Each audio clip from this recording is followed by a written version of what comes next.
الرجیم بسم اللہ الرحمن الرحیم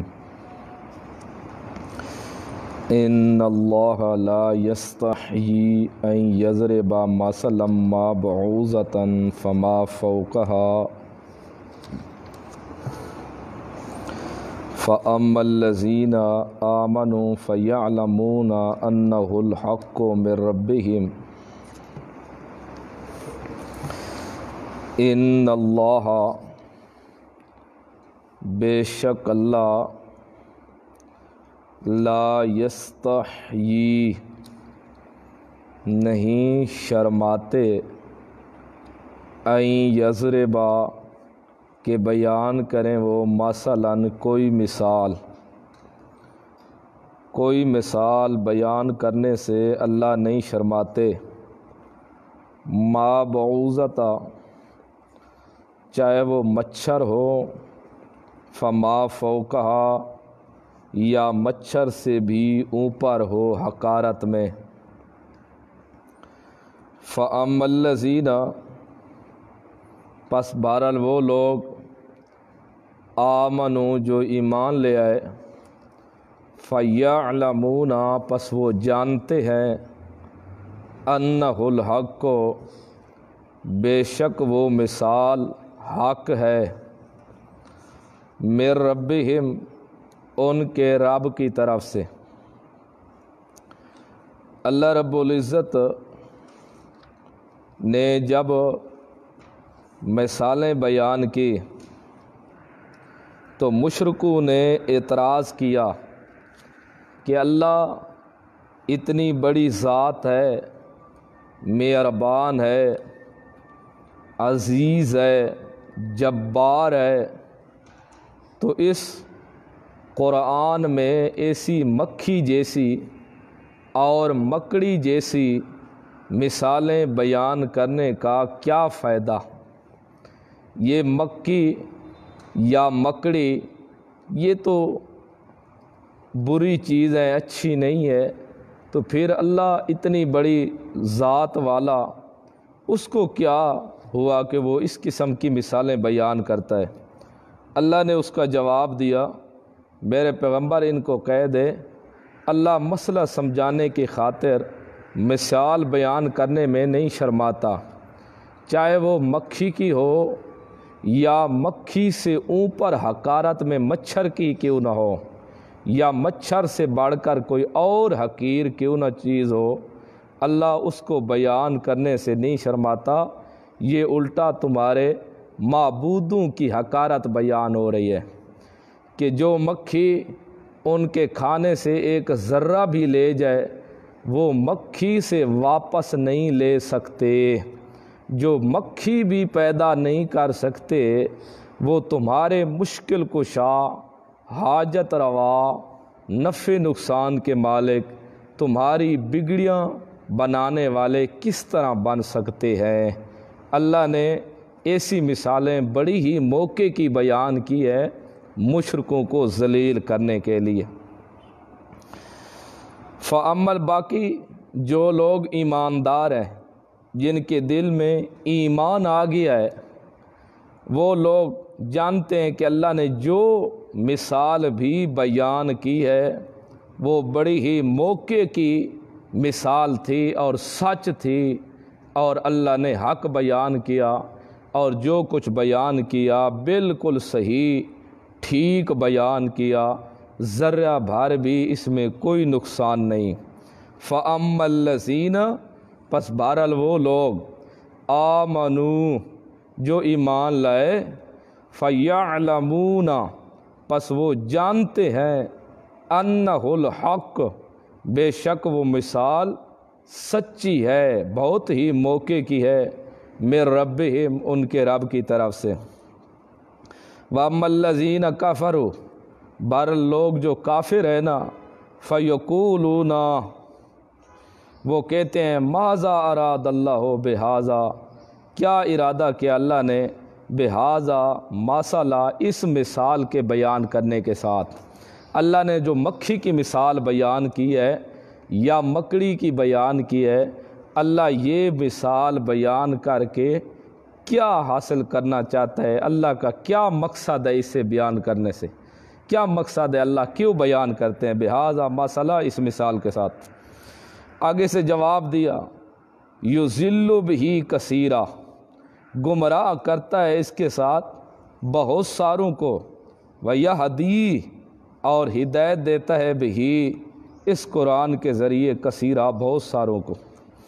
اللہ اس قرآن کے اندر یہ مثالیں بیان کر کے اور قرآن نازل کر کے بہت ساروں کو گمراہ کرتا ہے اور بہت ساروں کو ہدایت دیتا ہے۔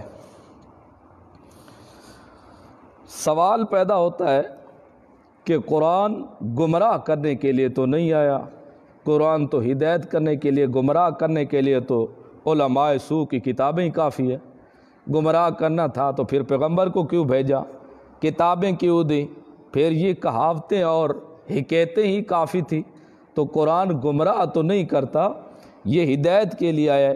لیکن اللہ کہتا ہے یضل بہ کثیرا ویہدی بہ کثیرا، اس کے ساتھ بہت سارے لوگ گمراہ ہوں گے اور بہت سارے ہدایت پا جائیں گے۔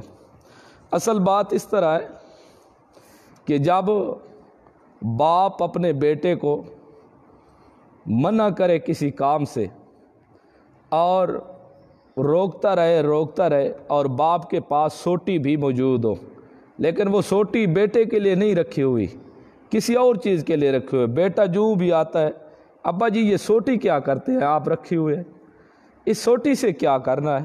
وہ کہتا ہے بیٹا جس شاگرد کو سبق نہیں آئے گا میں اس کو ماروں گا۔ پھر چپ کر کے بیٹا بیٹھ جاتا، پھر 4 منٹوں کے بعد کہتا ہے ابا یہ سوٹی کیوں رکھی ہوئی ہے؟ پھر کہتا ہے بیٹا جس کو سبق نہیں آئے گا اس کو ماروں گا، جو شرارتیں کرے گا نا پھر میں اس کا سر ٹھکوروں گا۔ پھر بیٹا چپ ہو جاتا ہے، چپ کر کے پھر تھوڑی دیر گزرتی ہے، ابا جی یہ سوٹی کیوں رکھی ہوئے آپ نے؟ پھر جب تنگی آ جائے باپ کے، تمہیں مارنے کے لیے رکھی ہوئے، تمہیں مارنے کے لیے، تیرا سر ٹھکوروں گا اس کے ساتھ۔ تو یہ بھی اس طرح ہے، بار بار سوال کرتے، مچھر کی مثال بیان کرنے سے کیا مقصد ہے اللہ کا؟ اللہ کو کیا ضرورت پڑی مچھر کی مثال بیان کی؟ یہ مکھی کی مثال بیان کی، مکھی بنا کے لے آؤ، اگر تمہارے معبودوں کے سامنے بنانا کیا وہ شرینی سے ذرا اٹھا کر لے جائے، واپس نہیں لا سکتی۔ یہ مکھی کی اللہ مثالیں کیوں بیان کرتے؟ یہ بار بار اعتراض کرتے، اللہ نے اس کا جواب دیا یہ تمہیں گمراہ کرنے کے لیے ہے۔ یہ ان کے سوال، بار بار سوال کرنے کے جواب میں اللہ یہ کہا، ورنہ قرآن گمراہ کرنے نہیں آیا، گمراہوں کو تو ہدایت دکھانے کے لیے آیا ہوا ہے۔ تو یہ ان کے مقابلے میں الزامی جواب ہے۔ تو اس سے یہ بھی سمجھ آ گئی، جو اعتراضاً سوال کرے اس کو جواب بھی اس طرح دینا چاہیے، دے سکتا ہے آدمی۔ جو بار بار اعتراض کرے، جان بوجھ کے الٹے سوالات کرے اور تنگ کرے دوسرے کو، تو دوسرے کو چاہیے کہ اس قسم کا اس کو جواب دے تاکہ آئندہ وہ دوبارہ سوال پوچھنے کی نوبت بھی نہ آئے۔ یضل بہ کثیرا ویہدی بہ کثیرا، گمراہ کرتے اس کے ساتھ بہت ساروں کو اور ہدایت دیتے ہیں اس کے ساتھ بہت ساروں کو۔ بعض ہوتے ہیں نا کھانے پینے والے پیٹی ملا، جنہوں نے پیٹ کو سامنے رکھا، ان کا اعتراض ہوتا ہے کہ یہ آپ بار بار کیا کہتے ہیں مشرک کی ذبیحہ حرام ہے اور بیان ہے نہیں، یہ ایک تو مسئلہ ہے نا، پھر اعتراض کرنا کہ یہ بار بار مشرک کی ذبیحہ حرام ہے، مشرک کی ذبیحہ حرام ہے، یہ کیا ہے؟ تو ہم ان کو کہتے ہیں تم حرام کھانا چھوڑ دو، ہم پھر آپ کے سامنے بار بار کہنا چھوڑ دیں گے۔ جب تم حرام ہی کھاتے رہو گے اور الٹے اعتراضات کرتے رہو گے تو ہم بھی تمہیں بار بار حرام ہی کہیں گے اور تم حرام ہی کھاؤ۔ اس لیے حرام کو چھوڑ دو تو تب ٹھیک ہے، اتنا بار بار یہ مسئلہ نہیں ہوگا۔ جب تم صحیح ماند ہو جاؤ گے تو بار بار بیان کرنے کی ضرورت کیا؟ اس طرح مردوں کا جو مسئلہ ہے، جی بار مردے نہیں سنتے، نماز بھی تو ہے، روزہ بھی تو ہے، زکوٰۃ بھی تو ہے، حج کے مسائل بھی ہیں، وراثت کے مسائل بھی ہیں، لوگوں کو نماز نہیں آتی، لوگوں کو وضو کرنے کا طریقہ نہیں آتا، لوگوں کو اگر کبھی پیش آ جائے تیمم کرنا تو تیمم کرنے کا طریقہ نہیں آتا۔ یہ بار بار کیا ہے، مردے نہیں سنتے مردے۔ یاد رکھو جو مردے سناتا رہے وہ ساری زندگی نماز پڑھتا رہے، کا فائدہ ہی نہیں ہے۔ پہلے نظریہ اپنا فٹ کرے، پہلے اپنا نظریہ قرآن کے مطابق ٹھیک کرے، پھر نماز کی طرف توجہ دے۔ پہلے اپنا نظریہ سیٹ کرے، بعد میں جا کر بیت اللہ کا طواف کرے۔ پہلے اپنا نظریہ فٹ کرے اور بعد میں جا کر ماہ رمضان کے روزے رکھے۔ پہلے نظریہ باب ابراہیم کی طرح اپنا نظریہ مضبوط رکھے، بعد میں باب ابراہیم کی ملت کے اوپر، اس کے طریقے کے اوپر قربانی کرے۔ جب ایک نظریہ ہی باب ابراہیم والا نہ ہو تو ایسے شخص کو قربانی کرنے کی ضرورت ہی نہیں ہے۔ بابا ابراہیم تو کہتا تھا یا ابت لم تعبد ما لا یسمع ولا یبصر ولا یغنی عنک شیئا، اے میرے ابا جن کو تو پکار ہے نہ وہ سنتا ہے نہ دیکھتا ہے نہ وہ نفع نقصان کا مالک ہے۔ جب ایک کا نظریہ ہی باب ابراہیم کے مطابق نہیں ہے اس کے عقیدے کے، تو پھر اس کو قربانی کرنے کی کیا ضرورت ہے؟ اس لیے سب سے پہلے اپنا نظریہ صحیح کرے قرآن و سنت کے مطابق، بعد میں عمل کرے۔ اگر نظریہ ٹھیک نہیں ہے تو عمل کرنے کی کوشش نہ کرے اور تکلیف بھی نہ اٹھائے۔ یضل بہ کثیرا ویہدی بہ کثیرا، گمراہ کرتا ہے اس کے ساتھ بہت ساروں کو، ہدایت دیتا بہت ساروں کو۔ وما یضل بہ الا الفاسقین، اور نہیں گمراہ ہوتے اس قرآن کے ساتھ الا الفاسقین مگر حد انسانیت سے نکلنے والے۔ فاسق نافرمان، فسق ویسے اعلیٰ درجے کا کفر ہے، اعلیٰ درجے کا کفر ہے۔ فاسقین حد انسانیت سے نکلنے والا، جو حد انسانیت سے نکل جائے وہی گمراہ ہوگا۔ الذین ینقضون عہد اللہ، فاسقین کی یہ علامت بیان کی جا رہی ہے۔ پہلی فاسقین کی علامت یہ ہے ینقضون عہد اللہ، وہ توڑتے ہیں اللہ کے وعدے کو۔ انسانیت کے لیے 3 شرطیں ضروری ہیں۔ انسان بننے کے لیے 3 شرطیں ضروری ہے۔ ایک تو قوت ہونی چاہیے اس کے اندر، قوت ایمانی ہو اور عقل سلیم بھی ہو۔ فرمایا کہ یہاں سے قوت ایمانی جن کی کم ہے ان کی یہ حالت ہے، الذین ینقضون، وہ لوگ توڑتے ہیں عہد اللہ، اللہ کے وعدے کو، من بعد میثاقہ، اس کے ساتھ پختہ کیے ہوئے وعدوں کو، اللہ کے ساتھ جو انہوں نے پختہ وعدہ کیے تھے ان کو وہ توڑتے ہیں۔ پختہ وعدہ کر چکے تھے کہ اے اللہ ہم جو بھی تو حکم کرے گا اس کو تسلیم کریں گے، آخری نبی آئے گا اس پر بھی ایمان لے آئیں گے، اور ہم تیری نافرمانی نہیں کریں گے، اور فطرتی جو فطرت کے اندر اللہ نے توحید رکھ دی ہے اس کے اوپر قائم رہیں گے۔ لیکن وہ فطرتی توحید کو بھی توڑ رہے ہیں، اپنے کیے ہوئے وعدے کو بھی توڑتے ہیں۔ اللہ کے ساتھ جو وعدہ کیا ہوا ہے پختہ کرنے کے بعد اس کو توڑتے ہیں۔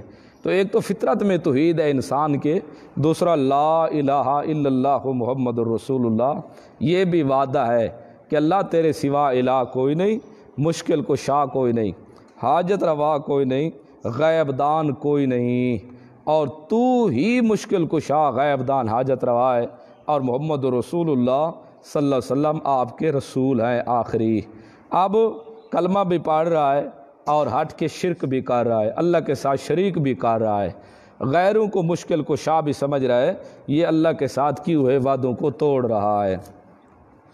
وَيَقْطَعُونَ، یہ قوت فطری ان میں نہیں ہے۔ دوسرا وصف فاسقین کا، پہلا وصف فاسقین کا یہ تھا کہ اللہ کے ساتھ کیے ہوئے وعدے توڑتے ہیں، اور دوسرا وصف فاسقین کا یہ ہے کہ ان کے اندر قوت فطری بھی ختم ہے۔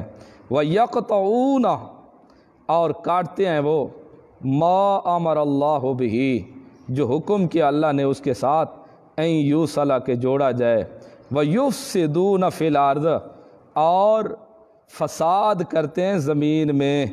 یہ ان کی تیسری وصف فاسقین کی ہے، قوت عقلی نہیں ہے ان میں۔ یفسدون فی الارض، یقطعون ما امر اللہ بہ، حکم کاٹتے ہیں اس چیز کو جو حکم کیا اللہ نے اس کے ساتھ کہ یوصل جوڑا جائے، اللہ کے احکام کی پابندی کی جائے، لیکن وہ اللہ کے احکام کی پابندی نہیں کرتے، پابند نہیں رہتے، الٹا جن احکام کی پابندی کرنی تھی ان کے پابند نہیں رہتے، اور جن کو چھوڑ دینا تھا اس کو چھوڑتے رہیے۔ نماز، روزہ، حج، زکوٰۃ، یہ چیزیں بھی اس کے اندر آ جاتی ہیں۔ اس طرح رشتے کے مسائل بھی آ جاتے ہیں۔ اللہ نے کہا کہ مومنوں کے ساتھ رشتہ کرنا ہے، مومنوں نے آپس میں رشتہ کرنا ہے۔ تو اب جس چیز کو جوڑنا تھا مومنوں کے ساتھ رشتے کرنے تھے، مومنوں کے ساتھ رشتے کرتے نہیں ہیں، مشرکوں اور بے دینوں کے ساتھ رشتے کرتے ہیں جن سے اللہ نے توڑنے کا حکم کیا ہے۔ تو یقطعون ما امر اللہ، یہ فاسقین کا دوسرا وصف ہے، ان کے اندر قوت فطری نہیں ہے، فطرتی طاقت بھی نہیں ہے ان کے اندر۔ ما امر اللہ، جو حکم کیا اللہ نے اس کے ساتھ یوں صلاح کے جوڑا جائے۔ آج دیکھو یہ چیزیں ہمارے اندر تو نہیں ہیں، سب یہی پائی جا رہی ہیں۔ جب اللہ کے احکام جن کے اوپر پابندی کرنی ہے وہ ان کے اوپر پابندی نہیں کر رہے، اور جن کو چھوڑ دینا ہے ان کے اوپر پابندی کر رہے ہیں، تو یہ الٹ کام ہو رہا ہے۔ وَيُفْسِدُونَ فِي الْأَرْضِ، اور انسانیت کی بننے کے لیے تیسری شرط تھی قوت عقلی۔ قوت عقلی، عقل اس کا قوی ہونا چاہیے، لیکن ان کے اندر قوت عقلی بھی نہیں ہے۔ یفسدون فی الارض، فساد کرتے ہیں زمین میں، یا فساد شرک کرتے ہیں۔ ڈاکو بھی فسادی ہے، چور بھی فسادی ہے، زانی بھی فسادی ہے، شرابی بھی فسادی ہے، بے پرد عورت بھی فسادی ہے، بے نمازی بھی فسادی ہے، بے زکاتہ بھی فسادی ہے، داڑھی منا بھی فسادی ہے۔ یہ ہیں سب فسادی، لیکن سب سے جو بڑا فساد ہے وہ شرک والا ہے، اور اس سے دوسرے نمبر کے اوپر جو فساد ہے وہ بدعات والا ہے، کیونکہ شرک کرنے والا انسان وہ اللہ کا دشمن ہے، اور بدعت کرنے والا انسان وہ رسول اللہ صلی اللہ علیہ وسلم کا دشمن ہے، کیونکہ بدعت سنت کے مد مقابل ہے، اور شرک توحید کے مد مقابل ہے۔ توحید اللہ کی ہے اور سنت رسول اللہ کی ہے، تو اللہ کا مقابلہ شرک کرنے والے نے کیا اور بدعت کرنے والے نے رسول اللہ کا مقابلہ کیا۔ تو یفسدون فی الارض، باقی بھی فسادی ہیں، لیکن سب سے جو بڑا فساد ہے وہ شرک ہے۔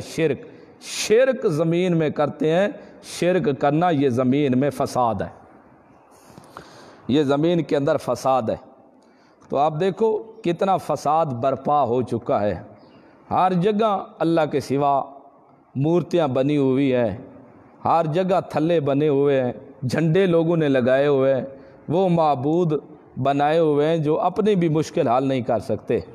تو یفسدون فی الارض، یہ قوت عقلی ان کے اندر نہیں ہے، عقل بھی نہیں ہے ان کے اندر، وہ ان کو الہ بنا بیٹھے جو الہ بن ہی نہیں سکتے، جو اپنی مشکل حل کر ہی نہیں سکتے۔ یفسدون فی الارض، وہ فساد کرتے ہیں زمین کے اندر۔ اولئک، یہ ثمرہ ہے فسق کا۔ ایسے فسق کا نتیجہ کیا نکلا؟ اس کا نتیجہ یہ نکلا اولئک هم الخاسرون، وہ لوگ خسارہ اٹھانے والے ہیں، دنیا اور آخرت میں برباد ہونے والے ہیں۔ تو اب دنیا کے اوپر سب سے بڑا فسادی مشرک ہے، اور سب سے بڑا فسادی دوسرے نمبر پر بدعتی ہے۔ یہ بڑے فسادی ہیں، اصل فساد ان کا ہے، لیکن آج الٹی گنگا چلی ہوئی ہے، جو حق پر ہے وہ فسادی شمار کیا جا رہا ہے۔ کیف یکفرون باللہ ہے، کیف یہ تتبہ دلیل توحید کا ہے۔ کیف تکفرون باللہ وکنتم امواتا فاحیاکم ثم یمیتکم ثم یحییکم ثم الیہ ترجعون۔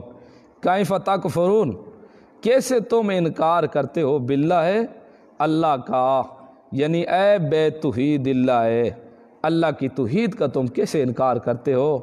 کیونکہ کنتم امواتا، اور تم مردہ تھے، فاحیاکم، پس اللہ نے تم کو زندہ کیا، ثم یمیتکم، پھر وہ موت دے گا تم کو، ثم یحییکم، پھر وہ زندگی دے گا تم کو، ثم الیہ، پھر اسی کی طرف ترجعون، تم لوٹائے جاؤ گے۔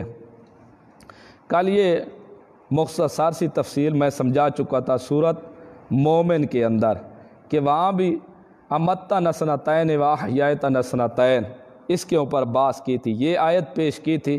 پھر بھی دیکھ لو، دیکھو اللہ سمجھاتا ہے کہ انسان تو باقی چیزوں کو چھوڑ دے، اپنے وجود میں دیکھ، میں خود تیرے وجود سے پہچان کرواتا ہوں اپنی، ذرا تو اپنے وجود کو دیکھ۔ ایک وہ وقت تھا تو موجود نہیں تھا، تیرا نام و نشان ہی دنیا پر نہیں تھا۔ یہ عدم وجود مجازاً موت سے تعبیر کیا جا رہا ہے۔ پھر تجھے تیری ماں کے پیٹ کے اندر میں نے رکھا 9 ماہ تک یا 10 ماہ تک، پھر اس کے بعد پھر دنیا پر لے آیا، دنیا پر تو نے زندگی گزاری، یہ ایک زندگی ہو گئی، پھر تجھے موت دے دی، یہ دوسری موت ہو گئی۔ پھر کچھ عرصہ موت کے بعد پھر دن قیامت کا جب قائم ہوگا تو پھر اللہ زندہ کرے گا۔ قرآن میں 2 موتیں اور 2 زندگیاں۔ دیکھو امواتا یہ ایک موت ہو گئی، ثم یمیتکم یہ دوسری موت ہو گئی، فاحیاکم پس یہ ایک زندگی ہو گئی دنیا والی، ثم یحییکم یہ دوسری زندگی ہو گئی آخرت والے۔ 2 موتیں 2 زندگیاں، ایک جو ہم موجود نہیں تھے اس کو موت سے تعبیر کیا جا رہا ہے، دوسرا ہم دنیا پر آ گئے یہ زندگی، جب موجود نہیں تھے وہ موت، جب دنیا کے بعد فوت ہو جائیں گے یہاں یہ دوسری موت، جب دن قیامت کے ہم زندہ ہوں گے یہ دوسری زندگی۔ 2 زندگیاں 2 موتیں۔ اگر کہا جائے کہ روح ہٹ کے دفن کرنے کے بعد پھر اس بدن کے اندر واپس لوٹ آتی ہے تو پھر یہ 3 موتیں 3 زندگیاں بن جائیں گی۔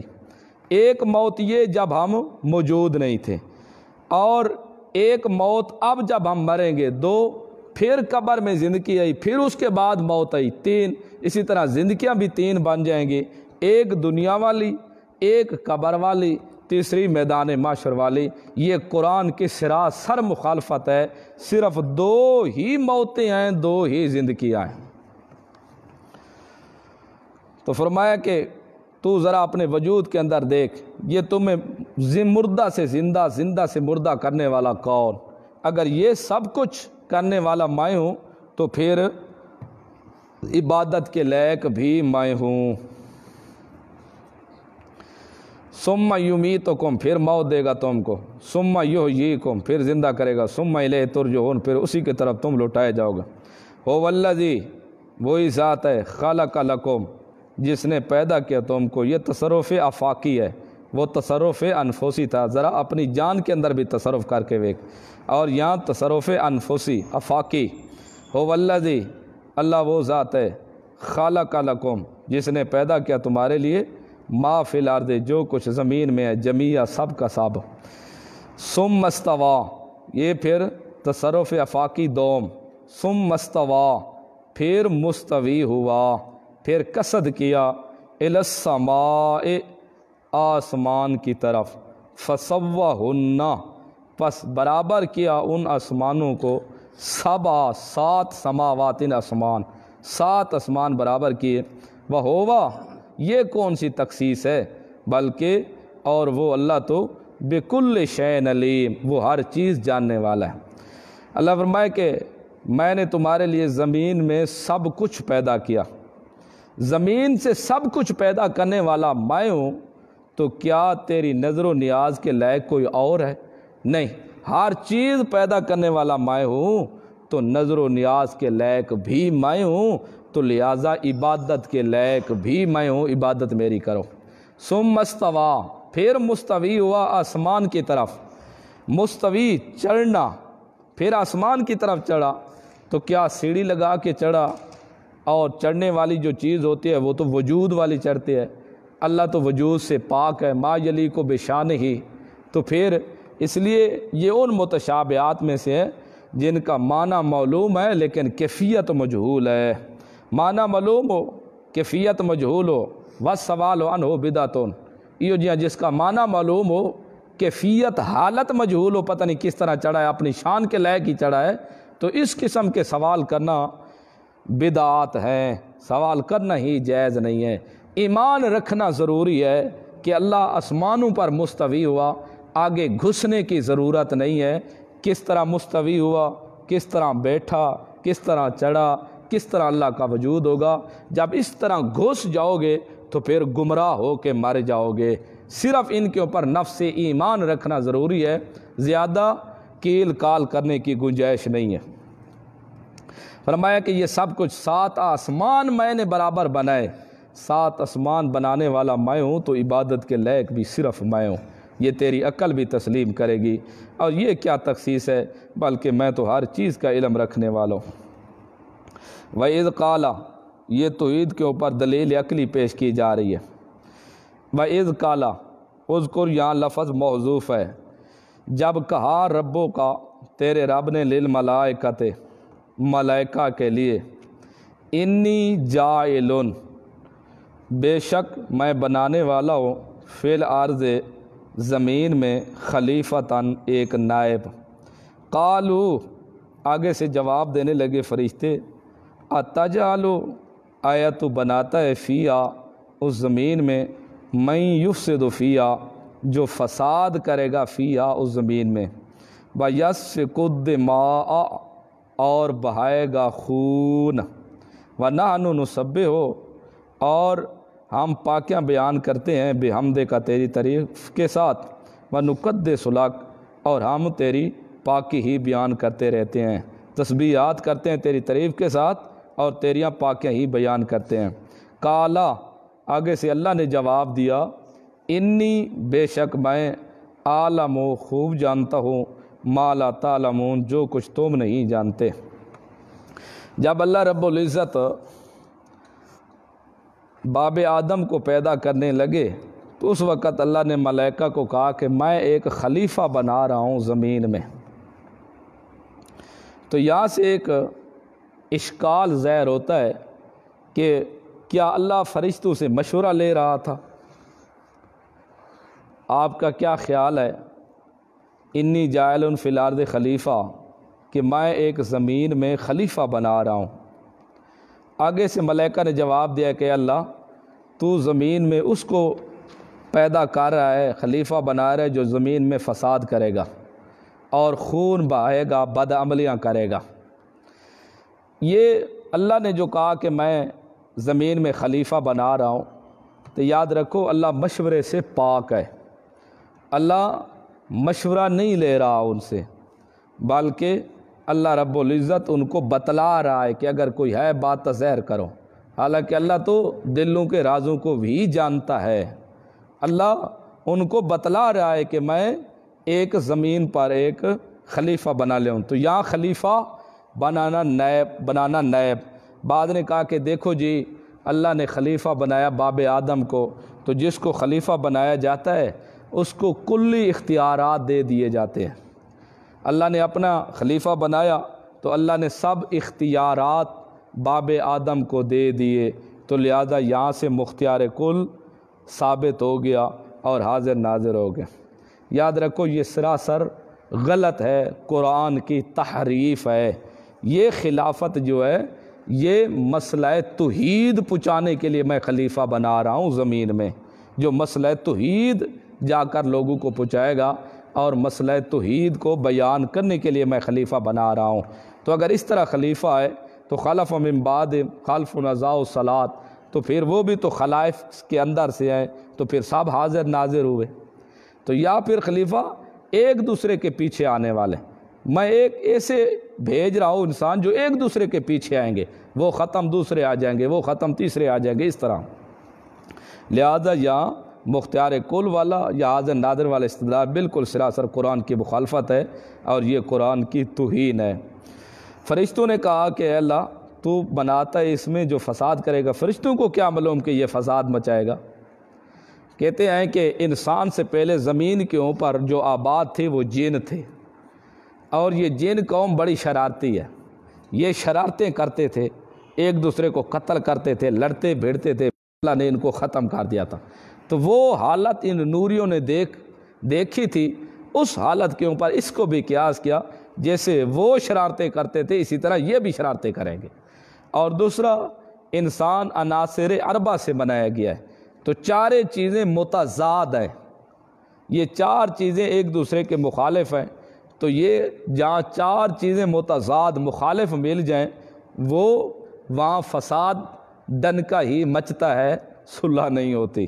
اللہ نے کہا آگے سے کہ بات سنو، ہاں میں جو جانتا ہوں وہ تم نہیں جانتے، اور ملائکہ نے یہ بھی کہا تھا کہ اللہ ہم تیری تسبیحات کرتے ہیں، یہ اپنی خدمت ظاہر کر رہے تھے ملائکہ، نحنو نسبح بحمدک ونقدس لک، ہم تعریفیں کرتے ہیں تیرے اور تیری پاکی بیان کے، پھر اللہ تجھے کیا ضرورت ہے یہ انسان بنانے کی۔ تو اللہ نے کہا کہ بے شک جو میں جانتا ہوں وہ تم نہیں جانتے۔ اللہ پاک نے آدم علیہ السلام کو بنا دیا، جب آدم علیہ السلام تیار ہو گیا پھر اللہ رب العزت نے امتحان کرایا، علم آدم، اور سکھا لیا اللہ نے آدم کو اسماء نام، کلھا ہر چیز کے، ثم عرضہم پھر پیش کیا ان کو علی الملائکۃ ملائکہ پر، فقال کہا انبئونی مجھے خبر دو باسماء ہؤلاء ان چیزوں کے ناموں کی، ان کنتم صادقین اگر تم سچے ہو۔ قالوا آگے سے فرشتے کہنے لگے سبحانک پاک ہے تو اللہ، لا علم لنا نہیں ہے علم ہمارے لیے، الا مگر ما علمتنا جو کچھ تو ہم کو سکھا چکا ہے، جو کچھ تو نے سکھایا ہم وہی جانتے ہیں، انکا بے شک تو، انت تو ہی بے شک تو ہی تو، علیم جاننے والا ہے ہر چیز کا، حکیم ہے بکل شیء، علیم بکل شیء، جاننے والے ہے اور حکمت والا بھی ہے۔ جب باب آدم کو اللہ نے تیار کر دیا، شکل کے اندر سور پھونک دی، تو اس وقت امتحان کرایا اللہ نے، آدم علیہ السلام کو چیزوں کے نام سکھا دیے، وہی چیزیں پھر ملائکہ کے اوپر پیش کی، اور اللہ نے کہا کہ مجھے ان کے نام بتلاؤ، تو فرشتوں نے آگے اللہ نے کہا اگر تم سچے ہو، کس بات کے اندر؟ اس بات کے اندر تم سچے ہو کہ اللہ یہ جو تو بنا رہے یہ دنیا میں فساد کرے گا، اگر اس بات کے اندر تم سچے ہو تو ذرا مجھے ان چیزوں کے نام بتاؤ۔ فرشتوں نے جواب دیا اللہ ہمیں کوئی علم نہیں ہے، صرف وہی جانتے ہیں جو کچھ تو ہمیں بتلا چکا ہے۔ اب یہ ایک سوال پیدا ہوتا ہے، اللہ کہتا ہے آدم کو تو میں نے سکھا دیے، آدم کو نام سکھلا دیے، ملائکہ کے اوپر پیش کیے، پھر اللہ امتحان لے رہا تھا، حالانکہ امتحان تو ہوتا ہے جب دونوں شاگردوں کو برابر رکھا جائے، کسی ایک کو بھی نہ بتایا جائے، دونوں شاگرد برابر ہوں اور ان سے امتحان لیا جائے اور کسی ایک کی دھاڑ نہ کی جائے، کسی ایک کو بھی نہ بتلایا جائے، پھر امتحان لیا جائے، پھر پتہ چلتا ہے کہ قابل شاگرد کون ہے اور کمزور شاگرد کون ہے۔ تو اللہ نے آدم کو سکھلا دیا اور فرشتوں کو نہ سکھلایا، پھر یہ امتحان تو نہ ہوا۔ تو اس کا جواب دیتے ہیں اللہ رب العزت نے آدم کی فطرت میں یہ چیزیں رکھ دی تھیں، سکھلا سے مراد یہ ہے آدم کی فطرت میں رکھ دی، جیسے معصوم بچے کی فطرت میں چیزیں ہوتی ہیں استعمال والی، اس کو کوئی سکھاتا بھی نہیں ہے، وہ خود نام لے لیتا ہے اور وہ خود چیز سمجھ جاتا ہے، تو اللہ نے یہ فطرت میں رکھ دی۔ پھر سوال پیدا ہوتا ہے اگر اللہ آدم کی فطرت میں ان چیزوں کو رکھ سکتا تھا تو ملائکہ کی فطرت میں بھی رکھ دیتا، تو اس کا جواب دیتے ہیں اگر ملائکہ کی فطرت میں بھی رکھ دیتے تو پھر ملائکہ نہ رہتے، پھر انسان اور ملائکہ دونوں ایک چیز بن جاتے، پھر ملائکہ نہ رہتے۔ باقی یہ کیا چیزیں تھیں، کون سی چیزیں تھیں جن کا امتحان ہوا اللہ نے پوچھا، وہ اللہ نے نہیں بتائی کون سی چیزیں تھیں، اللہ ہی جانتا ہے کیا چیزیں تھیں، بہرحال امتحان ہوا تھا۔ قال کا یا آدم، اے آدم انبئہم تو خبر دے ان کو باسمائہم ان چیزوں کے ناموں کی، فلما انبأہم جب آدم نے ان کو خبر دی باسمائہم ان تمام چیزوں کے ناموں کی، قال کا اللہ نے الم اقل لکم کیا نہیں کہا تھا میں نے تمہارے لیے، انی اعلم بے شک میں جانتا ہوں غیب السماوات والارض آسمان اور زمینوں کے غیب پوشیدہ چیزوں کو میں جاننے والا ہوں، وَأَعْلَمُ اور میں جانتا ہوں ما تبدون جو کچھ تم ظاہر کرتے ہو، وما کنتم تکتمون اور جو کچھ تم چھپاتے ہو، چاہے تمہارے دلوں میں، چاہے تم نے منہ سے جو چیز ظاہر کی اس کو بھی میں جانتا ہوں، چاہے تم نے دل میں کوئی چیز رکھی اس کو بھی میں جانتا ہوں، میں ہر چیز سے واقف ہوں۔ وَإِذْ قُلْنَا لِلْمَلَائِكَةِ اور جب یہ اکرام آدم علیہ السلام کا اللہ نے اکرام کرایا ملائکہ سے، جب ہم نے کہا ملائکہ کے لیے اسجدوا لآدم تم سجدہ کرو آدم کے لیے، فسجدوا پس انہوں نے سجدہ کیا الا ابلیس مگر ابلیس نے سجدہ نہ کیا، ابا اکڑ گیا، واستکبرا اور تکبر کیا اس نے، وکانا اور تھا وہ من الکافرین کافروں سے۔ یا تو کانا اپنے اصل معنی میں شروع سے ہی کافروں میں تھا، اللہ کے علم میں تو پہلے سے یہ کافر تھا، یا اب کانا بمانا سارا تو ہو گیا وہ من الکافرین کافروں میں سے۔ اللہ نے کہا کہ آدم کو اب سجدہ کرو سب۔ آیا سجدہ کون سا تھا؟ سجدے دو قسم کے ہیں، ایک سجدہ ہے جھکنا، الہنا سجدہ ہے، تو ایک سجدہ عبادتی ہے اور ایک سجدہ تعظیمی ہے۔ تو یہ جو آدم علیہ السلام کو سجدہ کیا تھا ملائکوں نے، یہ ملائکہ کا سجدہ تعظیمی ہے، یہ عبادتی سجدہ نہیں ہے۔ ملائکہ نے جو سجدہ کیا تھا آدم علیہ السلام کو، یہ سجدہ تعظیمی ہے، یہ عبادتی سجدہ نہیں ہے۔ ماتھے پیشانی کو زمین پر رکھنے والا سجدہ نہیں تھا، بلکہ یہ جھکنا تھا ایسے، تو یہ بھی ایک سجدہ ہے تعظیمی۔ اب ہماری شریعت میں یہ دونوں سجدے ناجائز ہیں۔ پہلی شریعتوں میں سجدے جائز تھے تعظیمی، جیسے یوسف علیہ السلام کو سجدہ کیا تھا بھائیوں نے، باپ نے، ماں نے، تو وہ سجدے تعظیمی تھے، لیکن ہماری شریعت کے اندر تعظیمی سجدہ جائز نہیں، تو عبادتی سجدہ تو بدرجہ اولا جائز نہیں۔ بعض کہتے ہیں کہ وہ سجدہ تھا جو پیشانی کو زمین کے اوپر رکھا جاتا ہے، اگر وہ بھی سجدہ لے لیا ہے تو پھر اس کی مثال ایسی ہے جیسے ہم سجدہ اللہ کو کرتے ہیں لیکن دیکھنے میں لگتا ہے کہ بیت اللہ کو سجدہ کر رہے ہیں، منہ بیت اللہ کی طرف کرتے ہیں لیکن حقیقتاً سجدہ اللہ کو کر رہے ہوتے ہیں۔ تو یہ بھی اصل حقیقت میں سجدہ اللہ کو تھا، لیکن سامنے جیسے قبلہ ہوتا ہے بمنزل آدم ایسے تھا، دیکھنے میں لگتا آدم کو سجدہ ہو رہا ہے لیکن حقیقتاً یہ آدم علیہ السلام کو سجدہ نہیں ہو رہا تھا، حقیقتاً اللہ کا سجدہ کر رہے تھے۔ اور اگر وہی سجدہ لو صرف جھکنا تو وہ بھی ٹھیک ہے، تعظیمی سجدہ، اور وہ اس وقت جائز تھا، اللہ کے حکم سے ہی تھا۔ اب ہماری شریعت میں دونوں سجدے ناجائز ہیں، نہ تعظیمی سجدہ جائز ہے نہ عبادتی سجدہ جائز ہے۔ الا ابلیس، ابلیس تو سرے سے ہی جن تھا،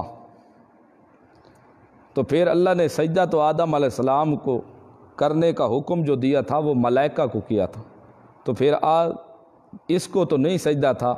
ایک تو یہ تبعاً حکم تھا اس کو، کیونکہ یہ بھی ملائکہ کے اندر شامل تھا، ملائکہ کا سردار بنا ہوا تھا، تو جب رعایا کو حکم تھا تو اس کو بدرجہ اولا تھا۔ اور دوسرا یہ ملائکہ جن ابلیس کو علیحدہ بھی حکم ہوا تھا، جب اللہ نے کہا امرتو کا، میں نے تو تجھے حکم کیا کہ تو سجدہ کر، تو نے سجدہ کیوں نہیں کیا؟ تو اس سے معلوم ہوا بلکہ اس کو ابلیس کو باقاعدہ علیحدہ سجدہ کرنے کا حکم کیا گیا تھا، یہ سجدہ نہ کیا، کر گیا اور تکبر کر گیا، اور تھا تو یہ اللہ کے علم میں پہلے سے ہی کافر، اگر کانا کو اصل معنی میں رکھا جائے، اگر کانا کو سارا کے معنی میں رکھا جائے تو پھر ہو گیا تھا وہ کافروں میں سے۔ قولنا، ہم نے کہا، یا آدم مسکن، اے آدم تو بھی، انتا تو بھی، وزوجکا اور تیری بیوی بھی، ٹھہرو کہاں؟ جنتا، جنت میں۔ ہم نے آدم کو بھی کہا اور اماں حوا کو بھی حکم دیا کہ تم دونوں جنت میں ٹھہرو۔ یہاں سے ایک سوال اٹھایا کہ اماں حوا جب پیدا ہوئی کیا وہ بہشت میں پیدا ہوئی تھی یا بہشت سے باہر پیدا ہوئی تھی؟